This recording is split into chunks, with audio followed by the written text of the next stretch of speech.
আল্লাহ রসুলের সাহাবী হযরত উসমান জিন্নুরাইন আল্লাহর নবীর সাহাবী যখন মদিনা শরীফের বাজারে যেতেন, বহু মানুষের সঙ্গী হয়ে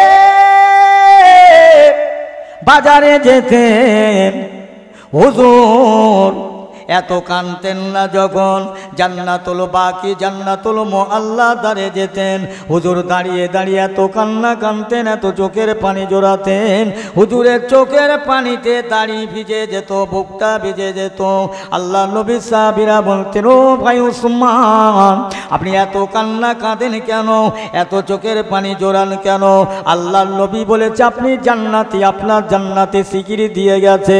হযরত উসমান জিন্নুরাইন বলে, মদিনার মানুষেরা তোমরা ঠিক বলেছ, আল্লাহ নবী আমার জান্নাতের সার্টিফিকেট দিয়েছে, আল্লাহ রসুল আমার জান্নাতের টিকিট দিয়েছে, কিন্তু রসুল আমার জাহান্নামে কবরের সার্টিফিকেট দেন নাই। ও মদিনার মানুষেরা, আমি উসমানের জন্য আল্লাহ নবী আমার কবরের সার্টিফিকেট দেন নাই। কবর হবে একটা জাহান্নামের গাড্ডা, কবর হবে একটা জাহান্নামের টুকরা, কবর হবে একটা জান্নাতের টুকরা।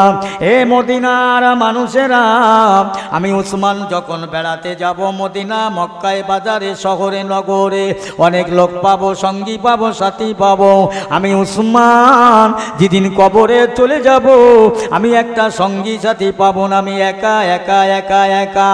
এ মদিনার মানুষেরা, আমি উসমান বড় ভয় হয়, ওই কবর কি আমার সঙ্গে ব্যবহার করবে, ওই কবর আমার সঙ্গে কি ব্যবহার করবে?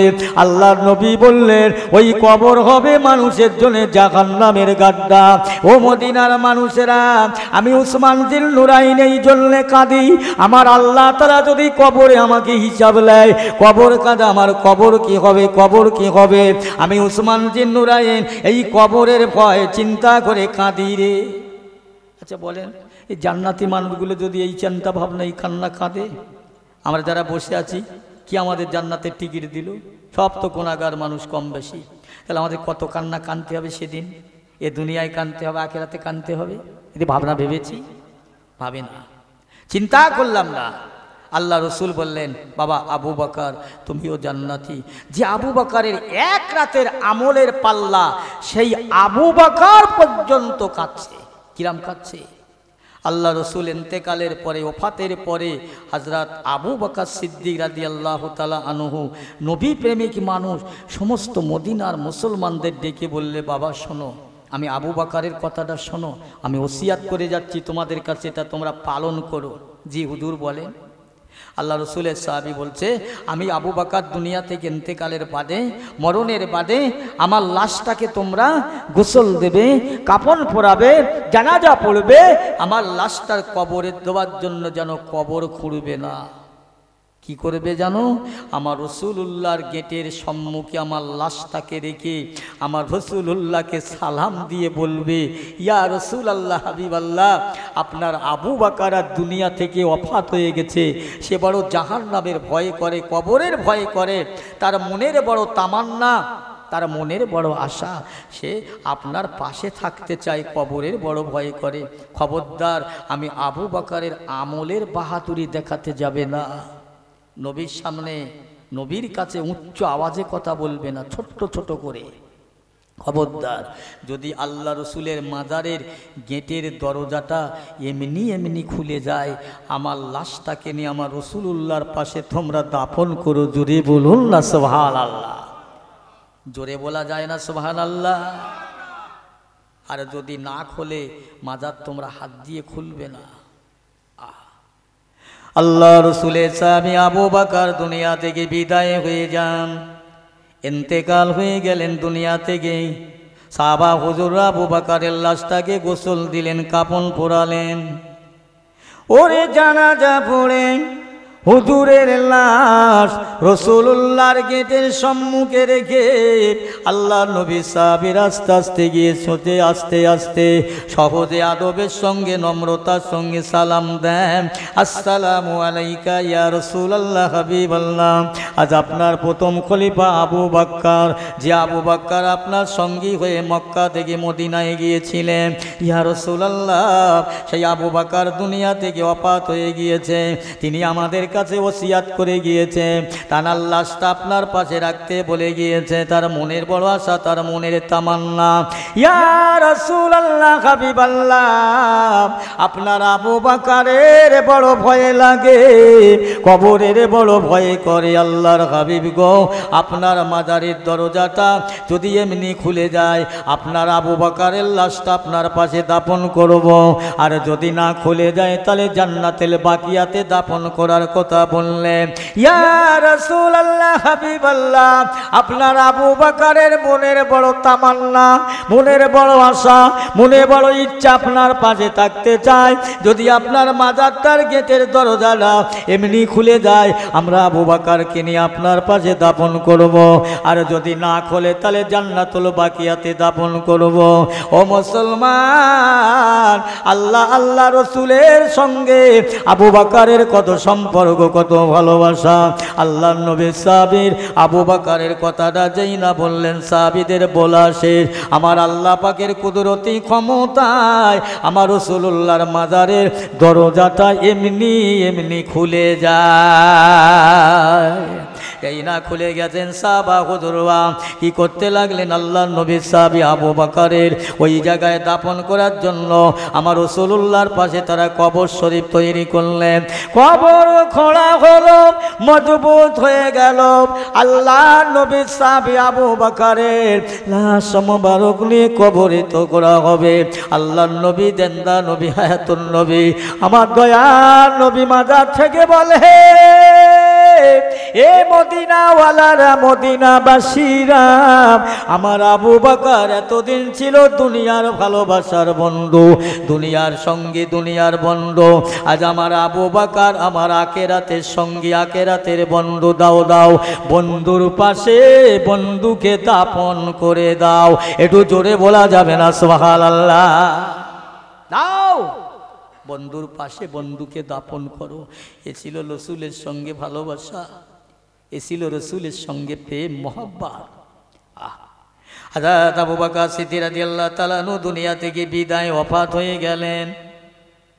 এবার খলিফা হবে কে? মদিনার মানুষেরা নির্বাচন করছে, খলিফার উপযুক্ত রয়েছে খলিফায়ে সানি ফারুকে আজম। হুজুরকে ধরলেন, হুজুর আপনি আমাদের দেশের খলিফা। আল্লাহ নবী সাহাবী ওমর বললেন, এই মদিনার মুসলমানেরা, আমি তোমাদের খলিফা হব, নেতা হব, নেত্রী হব, বাদশা হব, রাজা হব, আমির হব।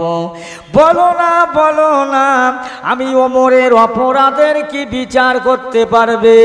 আমি মানুষ, আমার ভুল হলে আমার ভুলের বিচার করতে পারবে, আমার সাজা দিতে পারবে। যদি তোমরা আমার ভুলের সাজা দিতে পারো, অপরাধের বিচার করতে পারো, তবে না আমি ওমর তোমাদের নেতা হব। জোরে বলা যাবে না সুবহানাল্লাহ? এই শুনছেন তো, ওমর কি বলছে? আমার অপরাধের বিচার করতে পারবে তো, তবে তোমাদের নেতা হব। আমাদের দেশে এখন এলাকায় নেতা না, বাড়ি বাড়ি সব ঘুরছে, গলিতে গলিতেই আমাকে ভোট দিস, পঞ্চায়েত বানাস, সভাপতি বানাস, বুথ সভাপতি বানাস, আমি তোর অনেক কিছু করে দেবো। রাতি দিনই বাড়ি বাড়ি ঘুরছে, ভোট দাও, ভোট দাও। হযরত ওমর বলছে আমার অপরাধের বিচার করতে পারবে? এসব নেতা ভোট নিয়ে ওপরে উঠে গেলে, এদের বিরুদ্ধে কথা বললে সাথে সাথে তার অ্যাকশন হবে। এরাই নেতা, নেতা ছিলেন। হযরত ওমর বলছে আমার বিচার করতে পারবে? কেউ সাহস করছে না। কেন? যে পথে ওমর চলে সেই পথে শয়তান চলে না। জোরে বলুন না। যে পথে ওমর চলে ও পরে শয়তান চলে না। ওমরে ফারুক, ওমর রাদিয়াল্লাহু তাআলা আনহু বলছে বিচার হবে। কেউ কিচ্ছু বলছে না, এই আমি তোমাদের নেতা হতে পারবো না, আমার বিচার করতে পারবে না তোমরা, আমি তোমাদের নেতা হব না। একজন বয়স্ক প্রবীণ বুড়ো মানুষ উঠে বলছে, হুজুর আপনার সব আবদার মেনে নেব, সব খাতির মেনে নেব, কিন্তু যখন আপনি দিনের, শরিয়াতের, ইসলামের, আল্লাহর রসুলের কৃষ্টি কালচার আদর্শের উপরে খণ্ড করবে, আপনাকে আর মানব না, সেদিন আপনার বিচার করব। ওমর বলেছিলেন, মাশাআল্লাহ, এই তো আমার বিচার করার মতো লোক আছে, এইবার আমি তোমাদের নেতা হব। চিল্লে বলুন না সুবহানাল্লাহ। এই ছিল খোদার ভয়, এরাই ছিল আল্লাহর নবীর মহব্বতের পাগল। হ্যাঁ, আচ্ছা আমি তোমাদের নেতা হব, আমার মজুরি কত দেবে? বলছে হুজুর মজুরি কেন, সব তো আপনার। না, আল্লাহু গানি আনতুমুল ফুকারা, দুনিয়ার মানুষ সব ফকির। আচ্ছা যাও যাও, তোমাদের নেতা আমার মজুরি দিতে হবে না, পারিশ্রমিক দিতে হবে, আমি নিজে নিচ্ছি, আমি 8 আনা করে নেব এই রাজদরবার থেকে। বাবা কি হিসেবের মানুষ। একদিন ওমরের বিবি বলছেন হুজুর আমার বড় স্বাদ, একটু মিষ্টি খাবো, একটু মিষ্টি। ওমর বলছে কোথায় পাবো মিষ্টি? বলছে হুজুর কোথায় পাবো মানে, আপনি তো খলিফা। বলে খলিফা বলে কি দেখি চেষ্টা করে। তারপর দিন বাজার করছে, 8 আনা বাজার করছে, প্রত্যেক মালটা অল্প অল্প অল্প করে নিয়ে কিছু পয়সা বেশি হলো মিষ্টি কিনে নিজেকে নিজে গোপন করে বাড়ি এনে রাখলেন। খানা খাওয়া দাওয়া সব হয়ে গেল। ওমর সবাইকে ডেকে বলছে আজকের খানা কারো কম বেশি হয়েছে? জি না হুজুর, প্রত্যেক দিন প্রত্যেক সাঁঝে যেমনটা খাওয়া হয় তেমনটা হয়েছে। ওমর বলছে এই তালি তো আমার খরচ বেশি হয়ে গেল, আমার খরচা বেশি হয়ে গেল। না দাদা, আমি কাল থেকে আর 8 আনা করে নেব না। হে সেই ওমর। আর একটু আগিয়ে যাই, আল্লাহর নবীর সাহাবীদের পরে কি বলে তাবিন। তাবিন বলে একজন মানুষ জঙ্গলে হরিণ শিকার করতেন, জঙ্গলে জঙ্গলে হরিণ শিকার করে সংসার চালাতেন। একদিন হরিণ শিকার করতে গিয়ে বলেছেন না তীর মেরেছে, একটাও হলো না। আসার পথে বলছে যাবার পথে দেখি যদি যদি হয়, একটা তীর নিক্ষেপ করলো, লক্ষ্যভ্রষ্ট হয়ে নজর দিক উদিক হয়ে কোন দিকে তীরটা গেল নি বুঝতে পারলেন না। সামনের দিকে গিয়ে দেখছে 2টো বাচ্চা খাচ্ছে, একটা মানুষ সোজা শোটান হয়ে পড়ে আছে জঙ্গলের কিনারায়, 2টো বাচ্চা খাচ্ছে। আমার আব্বাকে কে মারলো, কে তীর মারলো, আমার আব্বার কে তীরা থেকে মেরে দিল, আমাদের মাথা থেকে ছায়াটা উঠিয়ে দিল কে? কাঁদছে। আবু আমির আল্লাহ রসুলের তাবিনে। আবু আমির গেলছে বাবা কি হয়েছে? হুজুর আমার এই আব্বাজানকে কে তীর মেরে আমাদের সামনে মেরে দিয়েছে, ধরপট করে ছটপট করে। আমাদের জনমদাতা আব্বা, আমাদের কাছ থেকে বিদায় কাকে আমরা আব্বা বলে ডাকবো? কি আমাদের কোলে নেবে, কি আমাদের সান্ত্বনা দেবে? জনমের মতো আমরা আব্বা হারা, পিতৃহারা।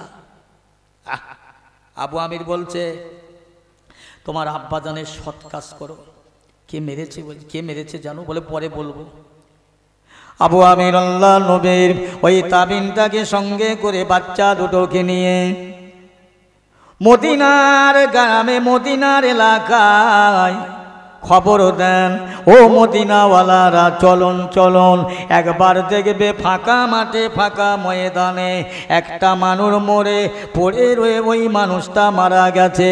কাপড় চাপড় চাদর চাপা দিয়ে চলে যান। মদিনার মানুষেরা কাতারে কাতারে পালে পালে সবাই আসতে লাগলো। দেখলো মারা গেল, লোকটাকে গোসল দেওয়া হলো, কাপন পোড়ানো হলো, দাপন করা হলো। বাচ্চা 2টোকে আবু আমির বলছে বাবা চলো তোমাদের দেশের রাষ্ট্রপতিকে, তোমাদের দেশের প্রেসিডেন্টকে, হুজুর আমাদের দেশের রাষ্ট্রপতি খলিফায়ে সানি ফারুকে আজম ওই সময় বলছে চলুন চলুন, তোমার আব্বাজানকে কে মেরেছে তার কথা বলবো। আল্লাহর নবী সাহাবে হযরত ওমরের দরবারে পৌঁছে যান। ইয়া আমিরাল মুমিনিন খলিফাতুল মুসলিমিন, হুজুর আমার বিচার করে দেন। কিসের? এই লোকটাকে আমার তীরে মরে গিয়েছে। আচ্ছা বলেন। আল্লাহর কোরআন পাক এই জন্য বললেন ইয়া আইয়ুহাল্লাযীনা আমানুত্তাকুল্লাহা হাক্কা তুকাতিহি ওয়া লা তামুতুন্না ইল্লা ওয়া আনতুম মুসলিমুন। আমার আল্লাহ পাক বলে আমার ঈমানদারেরা, বিশ্বাসীরা, তোমরা যারা আমাকে মেনেছ, আল্লাহ বলে মেনেছ, আমাকে আল্লাহ বলে বিশ্বাস করেছ, ঈমান এনেছ, আমি আল্লাহকে ভয় করো, ভয় করবার মতো ভয় করো। ওয়া লা তামুতুন্না ইল্লা ওয়া আনতুম মুসলিমুন, আর তোমরা পরিপূর্ণ মুসলমান হয়ে মরে যাও। মুসলমান রে। আবু আমির বলছে হুজুর এই বাচ্চাটার আব্বাজানকে আমি আমার তীরের আঘাতে মারলাম, আমার তীরের আঘাতে মেরেছে, আমার তীরের আঘাতে মরে গেছে। আমি হরিণ শিকার করার জন্য তীর নিক্ষেপ করলাম, আমার তীরের আঘাতেই বাচ্চার জন্মদাতা আব্বাজান বিদায়। হুজুর আমার বিচার করে দেন। হযরত ওমর বলছে যাও যাও চলে যাও, বিচার রাখবে না, তুমি গিয়ে মেরেছো, তার প্রমাণটা কি, তার সাক্ষীরা কে আছে বলেন না।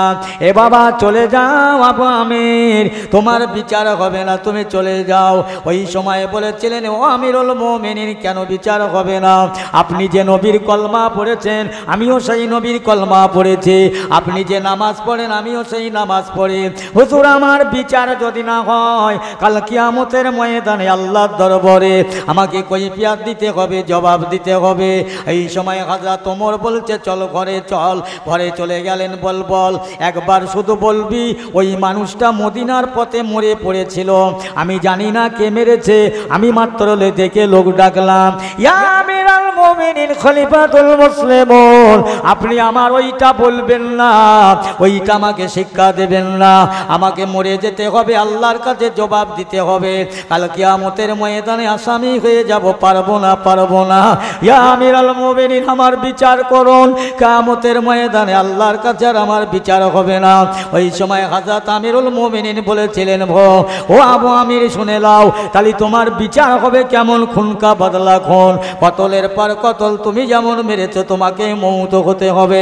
এটাই হলো কোরআনের বিচার, কোরআনের বিচার। ওই সময় আবু আমির বলি, হুজুর, আমি এক বর্ণ দেরি করব না, আপনার বিচার সিদ্ধান্ত অম্লান বদনে মেনে নিলাম। তবে হুজুর, একটা কথা, আমাকে একটুখানি সময় দেন না হুজুর। দুনিয়ায় আমার জনমদাতা আব্বা রয়েছে, জনম দুঃখিনী আম্মা জান আছে, আমার চিরসঙ্গিনী বিবি আছে, আমার কলিজার টুকরা দুটো বাচ্চা রয়েছে। আমি জনমের মতো একবার বিদায় নেই, দোয়া চেয়ে নিয়ে আসে। আমিরুল মুমিনিন বলেছিলেন, ও আবু আমির, আর তুমি যদি না আসো তাহলে কি হবে? হযরত আবু আমির বলেছিলেন, ওগো মদিনার মানুষেরা, কেউ আছো কি আমার জন্য একটু জামিনদার হয়ে যাবে? আমি আবু আমির জনমের মতো আম্মা জানের ক্ষমা নেবো, আব্বা জানের কাছ থেকে ক্ষমা নেবো, আমার বিবি ছেলে মেয়ের কাছ থেকে বিদায় দোয়া চেয়ে লিয়া নেব। একজন বুড়ো জহিবি সাহাবী হযরত আবু জার রাদিয়াল্লাহু তাআলা আনহু বললেন, হে আবু আমির, চলে যাও, আমি তোমার জন্য জামিনদার হয়ে গেলাম। সমস্ত মদিনার মানুষেরা বলতে লাগলেন, হে আবু জার, তুমি যে আজকের জামিনদার হলে, ওই লোকটা যদি আর ফিরে না আসে, তোমাকে বিচার হয়ে যাবে। জানি না, জানি না, মুসলমান মুসলমানের ভাই, ও যদি না আসে আমি ওর জায়গায় ফাঁসি হয়ে যাব, কোনো অসুবিধা নাই। মুসলমান রে, ভালো করে শুনে নাও, আল্লাহর ভয় কাদের মধ্যে, আল্লাহর আযাবের ভয় কাদের মধ্যে? আবু আমির বাড়ি চলে যান। আব্বা যা প্রথম চলে গেলেন নিজের বিবির কাছে, বিবিকে বললেন, বিবি রে, ও আমার বিবি সাহেবা, আজকের আমাকে বিদায় দাও। আমি তোমাকে সংসারে এনে, তোমাকে সংসারের মধ্যে রেখে, আমি তোমার খাওয়া দাওয়া ঠিক মতো হক আদায় না করার জন্য আমাকে কাল কিয়ামতে আসামি বানাবেন না, আমার বিরুদ্ধে অভিযোগ করবেন, আমাকে ক্ষমা করো। ও বিবি সাহেবা, আমি আজকের একটা খুনে আসামি হয়ে গেলাম। ওই সময় বলছে, হুজুরে কি কথা, এ কেমন কথা? বলে, বিবি রে, এই কাণ্ড হয়ে গেছে, আমাকে ক্ষমা করো, ছেড়ে দাও। বিবি ছাড়ছে না, পাজা করে ধরে রাখলো, জোর করে ধাক্কা মেরে ফেলে দিয়ে নিজের মায়ের কাছে যায়, আম্মা জান, আম্মা জান, আমি তোমার জনমদাতা বেটা, আমি তোমার গর্ভধারিণী সন্তান, হতভাগা হত ছাড়া মা, আমি একটা আসামি হয়ে গেলাম, আমাকে বিদায় দাও না মা, আমাকে মাফ করে না মা, আমার করে যদি ভুল হয়ে যায় মা, তোমার হক আদায় না করার জন্য কিয়ামতে আমার বিরুদ্ধে নালিশ করবে না। মা ছাড়তে চায় না, মার কাছ থেকে জোর করে ছিনিয়ে নিয়ে মাকে বলছে, আম্মি জান, আজ যদি তুমি আমাকে জোর করে আটকে রেখে দাও, যদি ছেড়ে দাও, কাল কিয়ামতের ময়দানে আমি আবু আমি দুটো আসামি হয়ে যাব, দুটো খুনি আসামি, একদিকে একজনকে মারা, আর আমার জন্য আমার ভাই আবু জার জামিনদার, আমি যদি না যাই ও ফাঁসি হয়ে যাবে, দুটো খুনি আসামি হয়ে যাব। মার হাতটাকে ছেড়ে নিয়ে আব্বা জানের কাছে যায়, আব্বা জান ছাড়তে চায় না। আব্বা জানকে বললেন, আব্বা, আজকে যদি তোমার ছেলেকে আটকে রেখে দাও, তাহলে আমি দুটো খুনি আসামি হয়ে যাব। আব্বার কাছে ছাড়িয়ে নিলেন, ওই দুটো বাচ্চাকে নিয়ে বলছো, আমার কলিজার টুকরা, সোনার মানিক বাবারা, জনমের মতো একবার বাপ বলে ডেকেলে, জনমের মতো আব্বার কাঁধে ওঠ না, আর জীবনে আব্বা বলতে পারবে না। আব্বা জান, কেন এমন কথা বলছেন, কেন আপনি এমনটা করছেন? ও বাবা, তোমার আব্বা আবু আমির আজ খুনি আসামি, কাল কিয়ামতের ময়দানে খুনি আসামি তুলতে চাই না। বাবা আমাকে জনমের মতো বিদায় দাও। ছেলেরাও ছাড়ে না, জোর করে পাঁজা করে জড়িয়ে ধরে রাখলায়, ঢিল ছোড়া মতো ফেলে দিয়ে আবু আমিরের জাহান্নামের কথা মনে হলো, পরকালের কথা মনে হলো, আখিরাতের কথা মনে করে আবু আমির দৌড়ে দৌড়ে বাচ্চা দুটোকে ফেলে দিয়ে মদিনার পথে রওনা দিলেন। এদিকে ওমর বলছে, আবু জার এখন আবু আমির আসছে না, কেন এত দেরি করছে দেখো না। ওই সময় আবু আমির আসছে আর বলছে, ও আমিরুল মুমিনিন, ও খলিফাতুল মুসলিমিন, একটুখানি অপেক্ষা করেন, দেরি করেন, আমি আসছি আমি আসছি আমি আসছি। একজন বলে, হুজুর গো, মদিনার পথের ধুলো উড়িয়ে আবু আমির আসছে, আপনি একটু অপেক্ষা করুন, দেরি করুন। আবু আমির ছুটে ছুটে ছুটে ছুটে ছুটে ছুটে হযরত ওমরের দরবারে পৌঁছে গেলেন। ইয়া আমিরুল মুমিনিন, দাও দাও, আমাকে শিগগির ফাঁসির মঞ্চে তুলে দাও।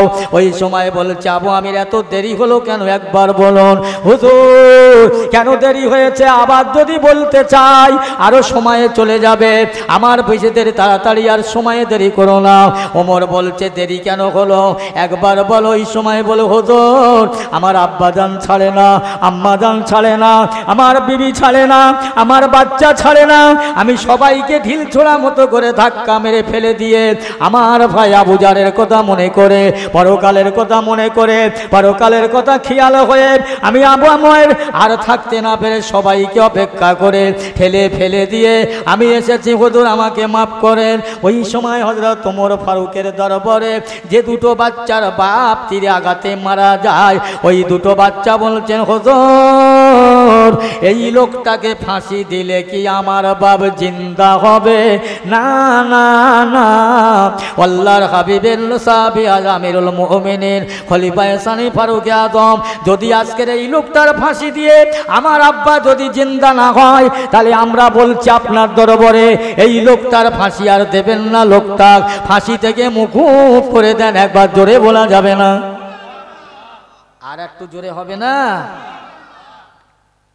বুঝলেন? হযরত আমিরুল মুমিনিন বলেছিলেন, ও আবু আমির, একমাত্র তোমার ভয় ভিতরে আল্লাহর ভয় ছিল, আল্লাহর ভালোবাসা ছিল, আল্লাহর ভালোবাসা, নবীর ভালোবাসা, আখিরাতের ভয়ে চিন্তা ভাবনা ছিল, আল্লাহ পাক তোমার উপর খুশি হয়ে যায়। আবু আমির বলেছিলেন, আমিরুল মুমিনিন খলিফাতুল মুসলিমিন, আজ থেকে এই দুটো বাচ্চা আমার বাচ্চা, আমার আরো দুটো বাচ্চা আছে, আজ আমার দুটো বাচ্চা নয়, আমার চারটে বাচ্চা। আল্লাহ নবী সাহাবী ওমর বলেছিলেন, তোমার অন্তরের ভিতরে ভয় রয়েছে, আমানুত্তাকুল্লাহা হাক্কা তুকাতিহি ওয়ালা তামুতুন্না ইল্লা ওয়া আনতুম মুসলিমুন, আল্লাহ পাকের ভয় তোমার অন্তরে রয়েছে, এই জন্য তোমার আজকের আল্লাহর তরফ থেকে তুমি নাজাত পেয়ে গিয়েছ। জোরে বলুন। সেই আমিরুল মুমিনিন মানুষটা নাজাত পেলেন। আজকের এই রাস্তার বারে মানুষ মরে পড়ে আছে, আসামি পাওয়া যাচ্ছে না। আসামি ধরার জন্যে কি চিরুনি তল্লাশি, ময়না তদন্ত হচ্ছে, আসামি বলে। আচ্ছা, তা আমি নিজেই গিয়ে খবর দিচ্ছেন, আমি আসামি, আমি খুন করেছি। ভাবতে পারেন? সেই আমিরুল মুমিনিন খলিফাতুল মুসলিমিন হযরত ওমরের কথা বলছি। ভাই আমার দোস্তেরা, হযরত ওমর ফারুক রাদিয়াল্লাহু তাআলা আনহু খলিফা হলেন, বাদশাহ হলেন, নেতা হলেন, দ্বিতীয় খলিফা। যে খলিফা হযরত ওমরের দরবারে মিশরের দেশ থেকে একজন মিশরের গভর্নর একটা চিঠি দিয়েছে, মিশরের নদীতে পানি নাই, শুকনো হয়ে গেছে, চাষ নেই, বাস নেই, অর্থ কাঠামো শেষ। আমিরুল মুমিনের কাছে খবরটা দিলেন, হুজুর একটু ব্যবস্থা করুন, আজকের নীল দরিয়ায় পানি নেই, শুকনো হয়ে গেছে, মিশরের মানুষেরা বড় কষ্টই পড়ে গেছে চাষবাস না হবার জন্যে। হযরত ওমর ফারুক রাদিয়াল্লাহু তাআলা চিঠি লিখে চিঠিটা সেদের কাছে দিলেন, বললেন এই চিঠিটা নিয়ে ঘোড়ার পিঠে চেপে নীল দরিয়ার মাঝখানে ফেলে দিয়ে দেরি করবে না, সঙ্গে সঙ্গে উঠে আসবে। হযরত ওমরের লেখাটা, এই নীল দরিয়া, এই নীল নদ, আমি ওমর বলছি আল্লাহর কসম করে, নীল দরিয়া শুকনো, আল্লাহ পাক পানি দিন, যাতে করে মিশরের মানুষেরা কষ্ট থেকে বেঁচে যায়। চিঠিটা দেওয়া হলো, ওমরের কথা আল্লাহ শোনেন। চিঠিটা দেওয়ার পরে নীল দরিয়ার পানি, নীল শুকনো দরিয়ায় চিঠিটা যখন ফেলে দিয়ে উঠে আসলেন, চারিদিক থেকে পানির ফোহার হয়ে যায়, পানি হয়ে যায়। মুসলমান আমার আল্লাহওয়ালা ভাইজানেরা, এক সময় মদিনা শরীফে ভূমিকম্প হয়ে গেল। হযরত ওমর রাদিয়াল্লাহু তাআলা আনহু ওই ভূমিকম্প দেখে বলেছিলেন, এই জমিন রে জমিন, তুই জানিস না, জানিস না মদিনার মাটিতে, মদিনার জমিনে আল্লাহর দোস্ত, আল্লাহর বন্ধু রয়েছে, তোর কি ক্ষমতা, তুই কাঁপছি কেন? খবরদার, খবরদার, কিয়ামত পর্যন্ত এই মদিনার জমিনে যেন আর ভূমিকম্প না হয়। জোরে বলুন সুবহানাল্লাহ। মদিনার মানুষেরা, মদিনার লোকেরা আর ভূমিকম্প দেখতে পেলে না। ও মুসলমান, হযরত ওমর ফারুকের কথা আল্লাহ শোনে। দুনিয়াবাসীরা যে ওমর ছিল ইমানের শত্রু, আল্লাহর নবীর শত্রু, সেই ওমর। আমার পেয়ারা ভাইরা, দোস্তেরাম, আল্লাহওয়ালা গনেরাম, আল্লাহর নবী সাহাবী হযরত ওমর ফারুকের তার গুণ দেখেন না, তার বিচারটা দেখেন। এক তারিখে রাতের অন্ধকারে ঘুরে ঘুরে এ বাড়ি ও বাড়ি, এ পেড়া এ পাড়া, এ থানা ও থানা, এ শহর ও শহর করে ঘুরে বেড়ান। হুজুর দেখতে পেলেন একটা ঘরের মধ্যে একটা বুড়ি মেয়ে ছেলে, আই বুড়ো মেয়ে আছে, তার একটা ডেকে বলছো, মা আজকে দুধের পরিমাণটা কম হয়েছে, মা একটু পানি দাও না মা, দুধটা সম পরিমাণ হবে।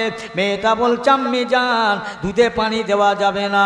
ও মেয়ে ছেলে, দুধে পানি দাও, কেউ দেখতে পাবে না, দুনিয়ার কোনো মানুষ এখানে নাই।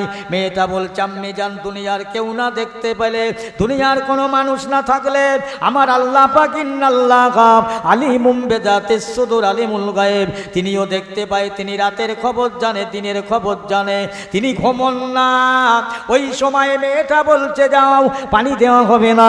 সকালবেলা উঠে বাদশা ওমরের দরবার থেকে একজন লোক পাঠালেন, বুড়িমা, বুড়িমা চলুন, আমিরুল মুমিনিন খলিফাতুল মুসলিমুন হযরত ওমর তোমাকে ডাকলো, কেন তা জানি না, চলুন।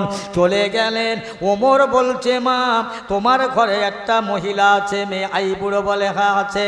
বলে, মেয়ে শুনে নাও, তোমার ওই মেয়েটা আমি ওমর ঠিক করেছি মনে মনে, আমার আব্দুল্লাহর সঙ্গে বিয়ে দিয়ে আমার বৌমা বানাবো। জোরে বলা যাবে না? আর একটু জোরে হবে না? কি কথা হুজুর, আমরা তো ঘোষ বংশ, গয়লা, আমি অত জানি না। এ বুড়িমা, ঘোষ কি গয়লা আমি অত জানি না। তোমার মেয়ে কালো কি ধলো, কানা কি খোঁড়া আমি অত বুঝি না। তোমার মেয়েটা কেমন রং আমি দেখি না।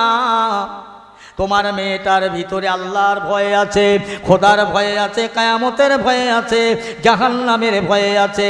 এই জন্যে আমি ওমর বলেছি, ওই মেয়েটা আমার বেটার সঙ্গে বিয়ে দিয়ে আমি আমার বৌমা বানাবো। আর একবার জোরে বলুন সুবহানাল্লাহ। ইনি মেয়ে দেখতে গিয়ে বলছে, আপনার মেয়ে কোরআন শরীফ পড়তে পারে? বলছে, হ্যাঁ 3 বার খতম। অথচ কোরআনের রং দেখিনি, মাল তো কাটাই করতে হবে, কি করা যাবে? হ্যাঁ 3 বার খতম। উনি এখন ওনার ছেলেকে যদি জিজ্ঞেস করায়, তোমার ছেলে কোরআন শরীফ জানে? ডাক্তারি ছেলে জানা না জানা ওটা ব্যাপার না, ছেলে তো এখন সোনার দামে বিক্রি হচ্ছে। ও শিখলে ভালো, না শিখলে আরো ভালো। ও কোরআন জানলে ভালো, না জানলে। এখন মেয়ে ছেলে কোরআন শিখতে হবে, এই মেয়ে লোকের কোরআন পড়তে হবে। ইনি দেখলো 3 বার খতম, যখন তা যাই 3 বার খতম কলা মেয়ে নিয়ে গেছে। সবে বরাতের দিন সন্ধ্যাবেলা শ্বশুর বলছে, মা একটু কোরআন শরীফ পড়ো না, তুমি 3 বার খতম করেছো, কিছু বলতেও পারে না, তো জানে না কোরআন শরীফ পড়বে কি। এরকম দুনিয়া চলছে, ছেলে কোরআন জানে না, মেয়ে কোরআন শরীফ পড়ছে কিনা এটাই খোঁজ, এটাই চিন্তা। মুসলমান ইমানদার, অত কথা বলবো না। আল্লাহ নবী সাহাবী আমিরুল মুমিনিন খলিফাতুল মুসলিমুন হযরত ওমর ফারুক রাদিয়াল্লাহু তাআলা আনহু জান্নাতি, জান্নাতি। এ মুসলমান, সেই জান্নাতি মানুষের খবর শুনে নাও। কালকে ঈদ হবে, ঈদের চাঁদ দেখা গিয়েছে।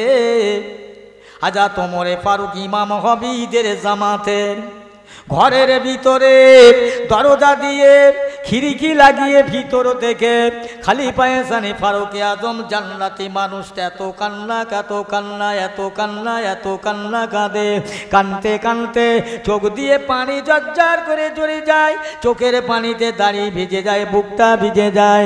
মদিনার মুসলমানেরা গোসল করে খরমা শরমা মেখে খুশবু মেখে নতুন জামা গায়ে দিয়ে খুশিতে আনন্দে ঈদের জামাতে নামাজ পড়তে যাবে। হযরত ওমরের ঘরের ভিতর থেকে কান্নার আওয়াজ আসছে। মুসলমান বাচ্চা হারানো পিতা যেমন কাঁদে, সন্তান হারানো বাপ যেমন কাঁদে, খলিফায়ে সানি ফারুকে আজম এমনি কান্না কাঁদছে। আল্লাহ নবী সাহাবীরা দাঁড়িয়ে গেলেন, ইয়া আমিরুল মুমিনিন খলিফাতুল মুসলিমুন, হুজুর আজ তো কাঁদার দিন নয়, কাঁদবার দিন নয়, আজ তো চোখের পানি ঝরাবার দিন নয়, আজ তো ঈদের দিন, খুশির দিন, আনন্দের দিন। সমস্ত মদিনার মুসলমানের অন্তরে আনন্দের বায়ুয়ার বয়ে যায়, খুশির বন্যা বয়ে যায়। ইয়া আমিরুল মুমিনিন, আপনি ঘরে দরজা দিয়ে কাঁদছেন কেন? আজ তো কাঁদার কথা নয়, আজ তো কাঁদবার দিন নয়। হযরত ওমর বলেছিলেন, ও মদিনার মানুষেরা, ও মদিনাওয়ালারা, তোমরা কি আনন্দ করতে পারো, খুশি করতে পারো? আমি ওমর আল্লাহর নবীর মুখে শুনেছি, যারা নামাজ, যার রোজা, যার হজ, যার যাকাত, যার রোজা, যার দান সাদকা ফিতরা কবুল না হয়, আল্লাহ পাক ওইটাকে গাঁঠরি করে পুটলি করে জমিন আর আসমান, আসমান আর জমির মধ্যস্থলে আল্লাহ লুটিয়ে রাখবে। কাল কিয়ামতের ময়দানে যারা রোজা তার মুখে মারবে, এইলে তোর রোজা, এইলে তোর হজ, এইলে তোর যাকাত, এইলে তোর ইফতারি, এইলে তোর সেহরি, এইলে তোর তারাবি। ও মদিনাওয়ালারা, আমি ওমর বড় ভয়ে হয়, আমার এক মাসের রোজা, এক মাসের তারাবি, এক মাসের ইফতারি, এক মাসের সেহরি, এক মাসের ইবাদত আল্লাহর দরবারে যদি কবুল না হয়, আমি ওমরের যদি কবুল না হয়, আমার আল্লাহ কবুল করলো কি করলো না এখনো আমার খবর আসলো না। এই জন্য আমি ওমর, আমার আনন্দ করা চলে না, আমার আনন্দ করা মানায় না। এই ইনি তো জান্নাতি মানুষ, বেহেশতি মানুষ, তা কবুল হলে কি আর না হলে কি? আল্লাহ রসুল বলছে, বাবা ওমর, আল্লাহ পাক যাকে জান্নাতে দেবে তাকে ঠিক করে রেখেছে, জাহান্নামে যাকে দেবে তাকেও ঠিক করে রেখেছে। বুঝুন, তাই যদি হয় আমি ওমর তালি নামাজ পড়ে কি হবে? আল্লাহ যদি আমাকে জাহান্নামে দেয়, তা নামাজ পড়লেও দেবে, না পড়লেও দেবে। জান্নাতে যদি দেয়, তা নামাজ পড়লেও দেবে, না পড়লেও দেবে। হুজুর বললে, তুমি নামাজ না পড়ে ওমর থাকতে পারো না। জোরে বলুন না, নামাজ না পড়ে থাকতে পারো না। তারপর দিন সকাল হয়ে গেল, ফজরের আজান হলো, সাহাবীরা গেলেন, রসুল গেলেন। আমার নবী বলছে, এই সাহাবীরা যাই মসজিদের দরজাটা বন্ধ করে দাও তো। এখন বন্ধ করে দিলেন, হযরত ওমর গিয়ে ঠেলা ঠেলি করছে। আল্লাহ রসুল বলছে, ওমর কি ব্যাপার? কাল বলছে নামাজ পড়বো না। ইয়া রাসূলুল্লাহ, হাবিবাল্লাহ, খুলে দেন দরজা। কেন ছুটছেন, ঠেলাঠেলি করছেন কেন? তুমি তো বললে যে নামাজ পড়বো না। ইয়া রাসূলুল্লাহ, হাবিবাল্লাহ, আমি আমিরুল মুমিনিন খলিফাতুল মুসলিমুন, আমার বিছানায় শুয়ে আছি, মসজিদের মুয়াজ্জিন আযান দিয়েছে। আজান দেওয়ার পরে আমি শুয়ে রইলাম। আমি যে বিছানায় শুয়ে রয়েছি, এই বিছানা আমার সঙ্গে কথা বলে, আমিরুল মুমিনিন, আপনি এই বিছানা জড়িয়ে থাকবেন না, বিছানা পাঁজা করে থাকবেন না। এই বিছানা জড়িয়ে পাঁজা করে থাকলে তুমি জান্নাত পাবে না। তুমি চলে যাও, চলে যাও। আল্লাহর মুয়াজ্জিন, আল্লাহর বান্দা ডাক দিয়েছে, আসসালাতু খায়রুম মিনান নাওম, ঘুম অপেক্ষায় নামাজ উত্তম, চলে যাও। ইয়া রাসূলুল্লাহ, হাবিবাল্লাহ, আমি ওমর আর থাকতে পারলাম না। আল্লাহর নবী বললেন, বাবা, যারা দুনিয়ায় জান্নাতি পেয়েছে, যারা বেহেশতি পেয়েছে, দুনিয়ায় জান্নাতে টিকিট পেয়েছে, তারা নামাজ না পড়ে কখনো থাকতে পারে না। জোরে বলুন সুবহানাল্লাহ। এই সবাই মিলে বলেন না সুবহানাল্লাহ। এই কি করে চলবে বলো তো? এখনো তো আমার পরে আর একটা বক্তা আছে, চলবে তো? ঠিক, একটু জোরে বলেন তো, নারায়ে তাকবীর। কি সর্বনাশ! আচ্ছা, এখানে যদি অন্য কিছু হতো, আল্লাহ মাফ করেন, তাহলে মুসলমানের এত জোরে তাকবীর দিতে লাগতো না। ওরা নিজেরাই সব চিল্লে চিল্লে বলতো, আল্লাহ মাফ করেন। আমার ভাই, সেই কি বলছিলাম, যারা আল্লাহকে পেয়েছে, আল্লাহকে ভয় করেছে, আল্লাহকে ভালোবেসেছে, তাদের মতো আমরা নয়, তারা তো আমাদের মতো নয়। তাহলে আমরা কত পাপী, আমাদের কত গোনা, আমাদের কত কানতে হবে, আমাদের কত চিন্তা করতে হবে, সে চিন্তা ভাবনা কান্না সব বাদ দিয়ে আমরা দুনিয়ার আনন্দে উল্লাসে খুশিতে মাতালে মেতে গেছি, ভুলে গেছি আল্লাহ আল্লাহ রসুলকে। বুঝলেন? জবাব দিতে হবে। হযরত আমিরুল মুমিনিন খলিফাতুল মুসলিমিন ওমর ফারুক রাদিয়াল্লাহু তাআলা আনহু 1 তারিখে বসে আছে। হযরত আব্দুল্লাহ এসে বলছেন, আব্বাজান, আব্বাজান। কি বাবা? হুজুর, আব্বা আজকের ইমাম হাসান হুসাইন আপনার নামে আমার নামে একটা বদনাম দিয়েছে। ভালো করে শুনেন। কি বদনাম? না, ইমাম হাসান হুসাইন বলেছে, এই আব্দুল্লাহ গোলামের বাচ্চা গোলাম। তাই? জি হ্যাঁ আব্বা। অথচ তোমর কি করলেন? একটা কাগজ নিয়ে আর চলছে আর বলছে চলো তো দেখি যাই। আব্দুল্লাহ চিন্তা করছে আমার আব্বাজান বড় মেজাজি মানুষ, রাগী মানুষ, না জানি কি ফয়সালা দেবে।